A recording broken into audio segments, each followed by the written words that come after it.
Um lugar para se nascer. O esboço preliminar de Orion foi escrito em 54 dias. O livro parecia escrever-se sozinho. Seu copyright é de junho de 1978. Isso é importante à luz dos eventos futuros aos quais dei um tratamento ficcional, e que só começariam a se concretizar depois do fato. Orion é definitivamente um caso de imitação da arte pela vida. O texto foi entregue a Carol Halopik, amiga minha e compositora, que me sugeriu enviar uma cópia do manuscrito para May Boren Axton, a quem Carol conhecia. Por não pertencer ao meio musical, eu ignorava o fato de May ter desempenhado um papel-chave na vida de Elvis. Ela trabalhara com o coronel, apresentara Elvis a seu famoso empresário, desempenhara o papel de relações públicas e era geralmente considerada a grande dama de Nashville. May Axton também coescrevera a música que garantiu o primeiro $1 milhão de Elvis, Heartbreak Hotel. Eu, naturalmente, estava um tanto nervosa ao enviar o esboço de uma história pela primeira vez a alguém. E, além do mais, alguém da importância de May. Em breve, ela me contataria por telefone. Não posso acreditar no que escreveu, disse ela. Como sabe tanto? Conversamos sobre o fato de eu nunca ter estado em Memphis ou Nashville. Como pôde escrever tão acuradamente sobre isso? Perguntou ela. Não sei, apenas aconteceu. Mais tarde lhe expliquei que Orion era uma obra de ficção e que eu sabia muito pouco sobre Elvis Presley. A maioria das biografias escritas sobre Elvis tinham sido escritas posteriormente. Assim, eu não poderia ter contado com nenhuma fonte de pesquisa se meu intuito fosse relatar fielmente a vida de Elvis. É essencial que isso fique claro. Discuti com May a teoria da Trindade, a conexão Jesus, mito, Elvis, e a visão básica da qual o romance havia nascido. Você pode não ter conhecido Elvis pessoalmente, declarou May, mas captou excepcionalmente não só a essência de sua alma, como também a de sua mãe, de seu pai, até mesmo do coronel. Mais uma vez ela se espantou por eu saber tanto. Presenciei alguns dos acontecimentos que você descreve, coisas que ninguém sabia. Você chegou mesmo a descrever o sanduíche favorito de Orion, o de creme de amendoim, banana e maionese. Eu nunca estivera com May antes, mas intimidade e simpatia logo se estabeleceram entre nós. Ambas mencionamos de uma vez como parecíamos familiares uma à outra. Continuávamos a discutir sobre Orion. Apesar de tudo o que aconteceu posteriormente, May seguiu sendo um dos pontos altos em tudo aquilo, e me predispus a redigir seu livro, Inside Heartbreak Hotel. Gostei da ideia por se tratar de um mergulho no mundo da música country. Orion é o único livro para o qual darei minha contribuição, declarou ela. E isso acabou se concretizando. Seu depoimento se transformou em texto de promoção do livro, tanto em brochura como em capa dura. Compreensivelmente, eu estava curiosa em descobrir por que May, uma pessoa tão íntima de Elvis, daria um depoimento sobre um livro de ficção cujo herói finge a própria morte. Quando lhe perguntei, ela respondeu, depois de uma pausa: Eu acho que Elvis está morto. Mas tudo é possível. Uma vez que May e eu conversáramos sobre o fato de que eu captara certos incidentes e traços característicos com precisão, a ideia de que a morte de Elvis não tivesse sido como parecia cruzou a minha mente. Eu nem desconfiava do que seria posteriormente revelado. Falamos também sobre a última conversa de May com Elvis antes do dia 16 de agosto de 1977. Ele me telefonou 9 dias antes do dia 16, em lágrimas, disse ela. Tinha acabado de ler as provas do livro Elvis, What Happened, escrito por seus amigos íntimos Red e Sonny West e Dave Hebler, e pronunciou 3 palavras que partiram meu coração. May, isso dói. May era uma das poucas pessoas que possuíam o número de telefone privado de Elvis, o telefone vermelho. Ela dera a ele 1/3 do lucro de Heartbreak Hotel, canção que May escrevera com Tammy Durden. Elvis nunca afirmou ter escrito uma palavra ou nota daquela canção, e nunca solicitou qualquer direito sobre ela.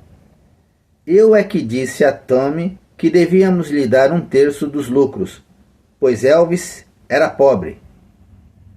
Tommy disse que, por ele, estava bem.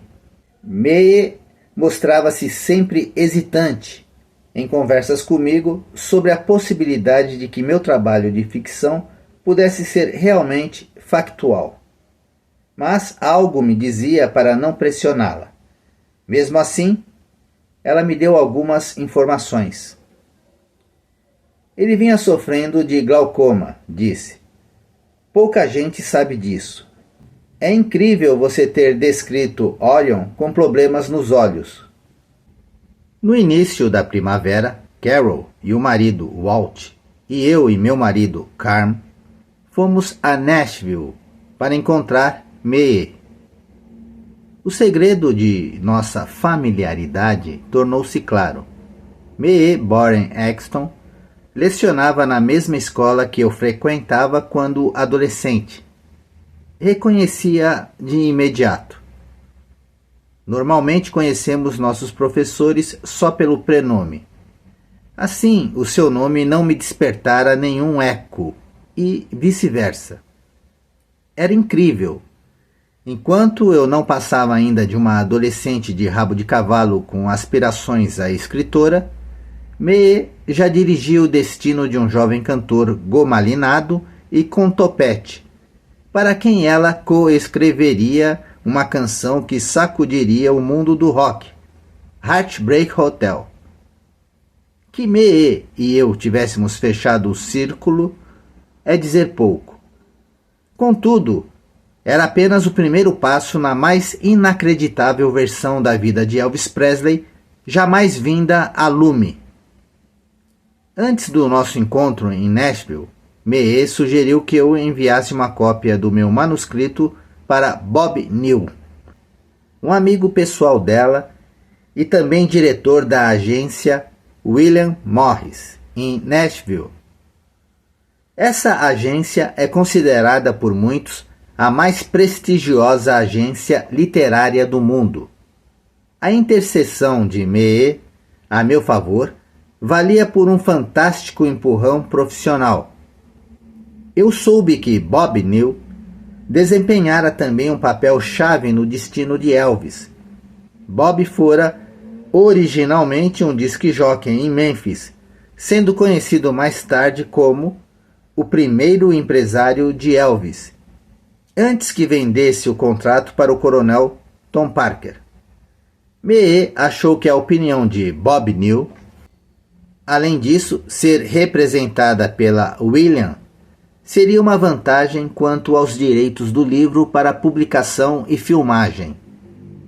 Como o leitor observará, pela carta de May, ela achou que Orion daria um excelente filme, oferecendo-se para mostrá-lo aos profissionais de cinema. Minha animação crescia. Embora eu tivesse escrito profissionalmente por anos, Orion era meu primeiro romance. Sabia que a William Morris seria exigente quanto a projetar um novo talento e me preocupava que vissem um manuscrito ainda cru. Resolvi arriscar e enviei uma cópia a Bob New. Quando Bob me telefonou, sua reação inicial foi semelhante à de Mee.